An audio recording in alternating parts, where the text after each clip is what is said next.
As soon as one experiences hair loss, the first thing that comes to our mind is that we should get a hair transplant done for the coverage, and basically that is sold to you as a permanent solution of baldness. What is the right candidature to go in for a hair transplant is what I'm going to discuss. The first thing is, if you have lost the framework to your face, that means the hairline is lost, then yes, you are a candidate for a hair transplant.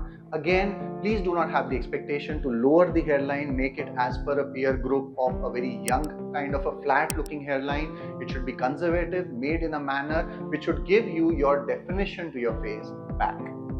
If you've lost volume of your scalp, that means that you have diffuse thinning throughout the scalp from the front till the crown, and you are at a young age, maybe at a 24, 25, 26, then you should not directly jump in for a transplant. In that case, you are a candidate for medical management, where we should give you the medicines as well as you can consider therapies like PRP or mesotherapies to improve the kind of density that you may have. If you have thoroughly tried all the possible medical managements and it is not giving you the kind of coverage, then in that case you may be a candidate for a hair transplant, provided you are willing to use medicines after that as well to maintain the existing hair. The third area of concern which is there for some patients is the crown or the vertex area, which goes and the rest of the area is looking normal. In that case, where you have an isolated crown, mostly medical managements work beautifully.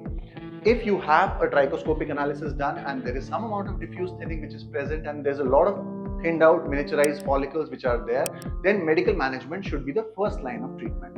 If that gives you an adequate coverage, well and good, you can maintain it with medicines. If it does not, then in that case, if you have reached a stable age of progression of baldness, then you can jump in for a transplant for the crown as well. The stable age is called as once you have crossed a stage of 34-35 years of age.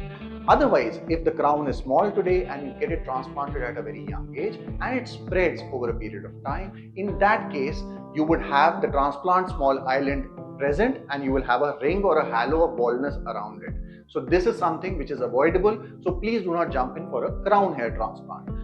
Whatever may be the indication for your transplant, medicines are imperative. They form the pillars of your treatment, and unless and until you use these medicines constantly, you will not be in a position to maintain your results. I hope this gives you a decent perspective of what exactly is the candidature of a good hair transplant.